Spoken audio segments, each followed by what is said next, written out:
লোকসভা নির্বাচনে মালদায় তৃণমূলের ভরাডুবির পরেই তৃণমূলের জেলা সভাপতিকে দুর্নীতিবাদ আখ্যা দিয়ে পড়ল পোস্টার, তাও আবার জেলা সভাপতি মালতীপুর বিধানসভার গড়েই। রবিবার সাত সকালে এমন ঘটনাকে ঘিরে রীতিমতো শোরগোল পড়ল মালদার রাজনৈতিক মহলে। এবারের লোকসভা নির্বাচনে রাজ্যে তৃণমূলের জয় জয়কার হলেও মালদায় মুখ থুবড়ে পড়েছে তৃণমূল। মালদার দুটি কেন্দ্রেই ভরাডুবি হয়েছে শাসক দল তৃণমূলের।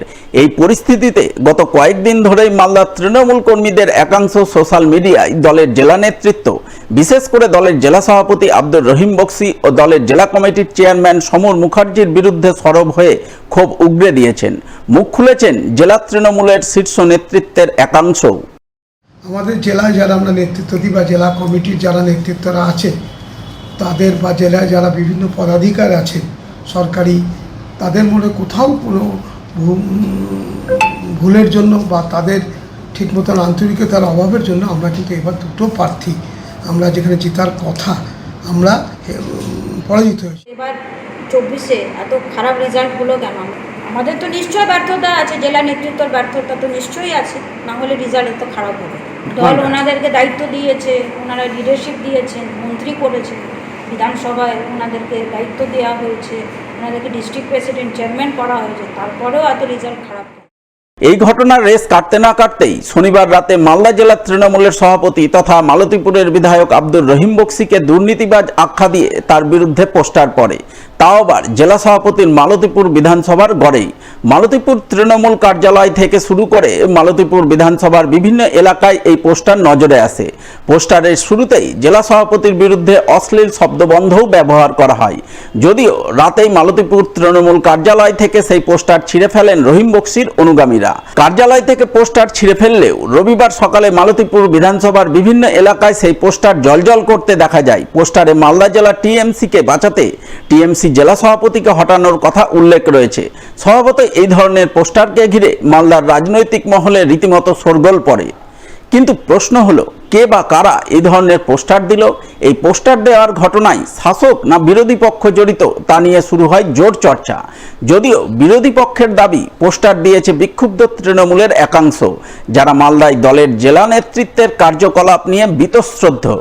রহিম বক্সির ক্ষেত্রে আঘাতভাবে আমরা বলছিলাম একটা আগে থেকেই এই বিশেষ করে আইসিডিএস বিভিন্ন কাজের ক্ষেত্রে দুর্নীতির সাথে যুক্ত আছে, আর তার রেজাল্টই হচ্ছে মানুষ তাকে চায় না, মানুষ এলাকার চায় না, নিজের ভূত সে নিজে জিততে পারছে না।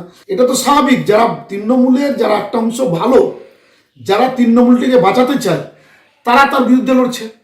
এইভাবে এখানে রহিম বক্সি শুরু হয়েছে। রহিম বক্সি নিয়ে যা হয়েছে, আরও মালদা জেলায় অনেক রহিম বক্সি শুরু হবে এবং গোটা পশ্চিমবাংলায় সময় মতো এলে তাদেরও কিন্তু সেই পোস্টার শুরু হবে। তৃণমূলে মালদা জেলায় গোষ্ঠীদ্বন্দ্ব সর্বজন বিদিত। আমরা দেখলাম জেলা সভাপতি রহিম বক্সির নামে অশ্লীল পোস্টার পড়েছে এবং সেটা তৃণমূলেরই এক অংশ করেছে। এখানে তৃণমূলের একটা অংশ আর একটা অংশকে মানতেই পারছে না এবং তৃণমূলের একজন যে গ্রহণযোগ্য নেতৃত্ব সেটা মালদা জেলায় তৈরিও হচ্ছে না। স্বাভাবিকভাবে এটা চলতেই থাকছে এবং তৃণমূলের এটাই কালচার।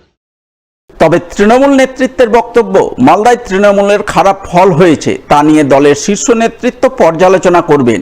এই বিষয় নিয়ে রাস্তায় আলোচনা করা উচিত নয়, এটা দলের আভ্যন্তরীণ বিষয়। রাস্তায় আলোচনা করা দল বিরোধী কার্যকলাপ। লোকসভা নির্বাচনে মালদা জেলার ফল সত্যি অত্যন্ত হতাশাজনক। এই ব্যাপারে দল আত্মসমালোচনা করবার জন্য সুনির্দিষ্ট পদ্ধতিতে দল এগোবে। এখানে কেন এত ফল খারাপ হলো সে ব্যাপারে সঠিক তদন্তের মাধ্যমে আমাদের যারা সর্বোচ্চ নেত্রী জননেত্রী মমতা বন্দ্যোপাধ্যায় এবং সেনাপতি অভিষেক বন্দ্যোপাধ্যায়ের নেতৃত্বে এগুলোর আত্মসমালোচনা হবে। এগুলোর ব্যাপারে রাস্তায় বলার মতো সাবজেক্ট না, এটা আমাদের দলের আভ্যন্তরীণ ব্যাপার। যে কোনো কথাবার্তা আমরা দলের ভিতরেই আলোচনা করব, রাস্তায় আলোচনা করব না। কে কোথায় কি ফেলছে, কি কোথায় কি বলছে, এগুলো বললামই আপনাকে, এটা আমাদের দলের আভ্যন্তরীণ বিষয়। আমাদের এই হার নিয়ে বা হতাশাব্যঞ্জক রেজাল্ট নিয়ে আমরা আত্মসমালোচনা করব বটে, কিন্তু এটা দলের আভ্যন্তরীণ বিষয়। দলকে কালিমালিপ্ত করার জন্য রাস্তায় বা কোনো জায়গায় আলোচনা করে এটা দল বিরোধী কার্যকলাপ বলেই আমরা মনে করি। যদিও এই গোটা ঘটনায় জেলা তৃণমূলের সভাপতি আব্দুর রহিম বক্সির কোনো প্রতিক্রিয়া মেলেনি।